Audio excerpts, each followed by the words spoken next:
Hi, I'm George Pino, the CEO of Commercial Brokers International.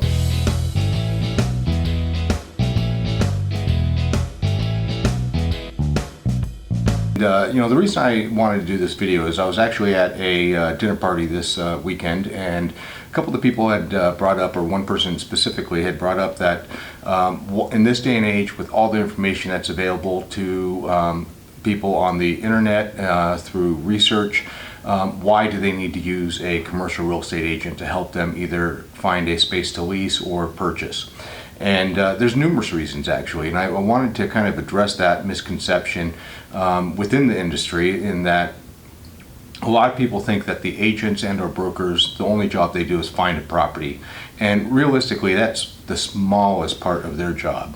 A good agent is going to save a client time, money, and also ensure that the closing actually happens. And what I mean by this is that there are multiple databases that are available to commercial real estate agents that show a lot more properties than that are actually on the market for the general population to look at. So they're familiar with a lot more properties out there. They're familiar with the comparables, and they can find and locate the properties immediately, a lot quicker than a person on their own doing so. Also, and I think one of the most important parts of a real estate agent's job is getting the best deal for their client.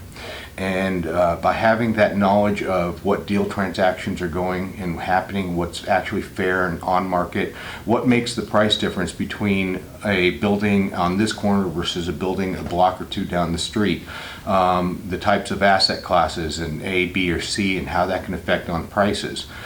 This is all knowledge that is gained through deal transactions and what's happening in the current marketplace.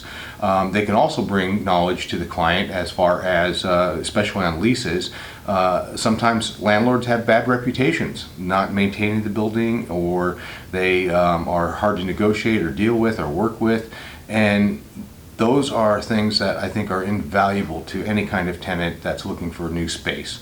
The next thing is how they can save money, by knowing what's on the market, knowing the comps, knowing what's happening.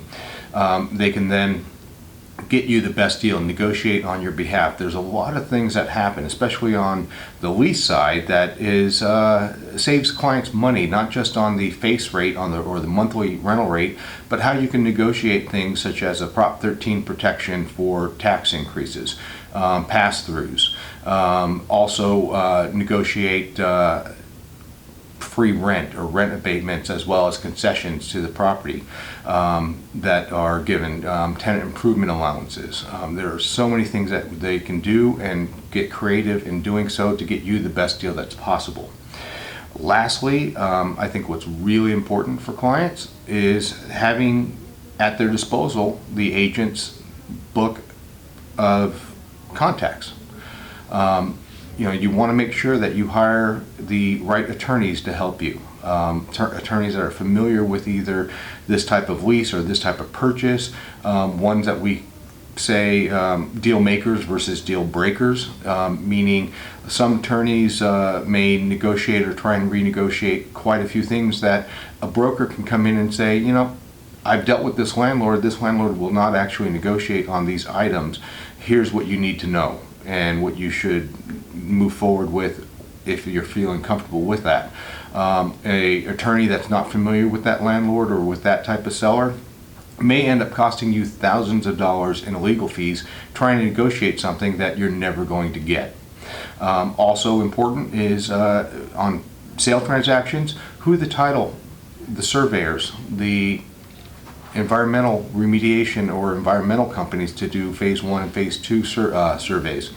Lastly, you're looking at the escrow company, one of the key personnel within a closing, and you want to make sure that the people that are there can do their job, do it quickly, do it at a fair and reasonable price as well.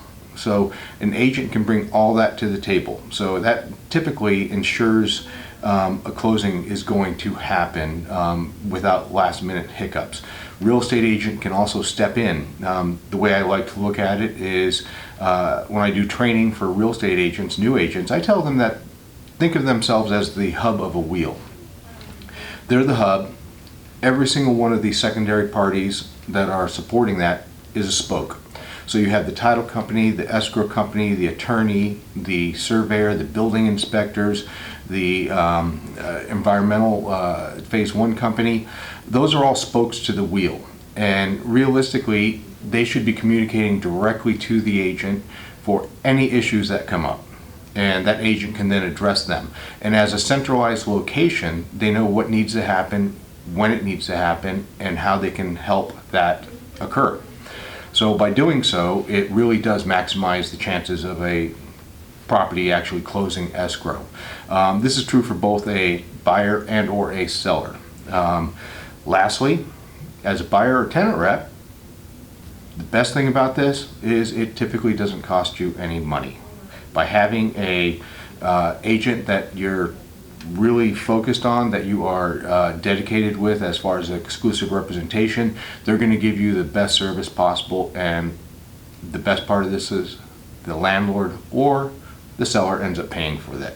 So you get representation, you have an additional added layer of protection for what's happening, you have their book of business, their experience, that all comes to you, and it's paid for by either the landlord or the seller of the property.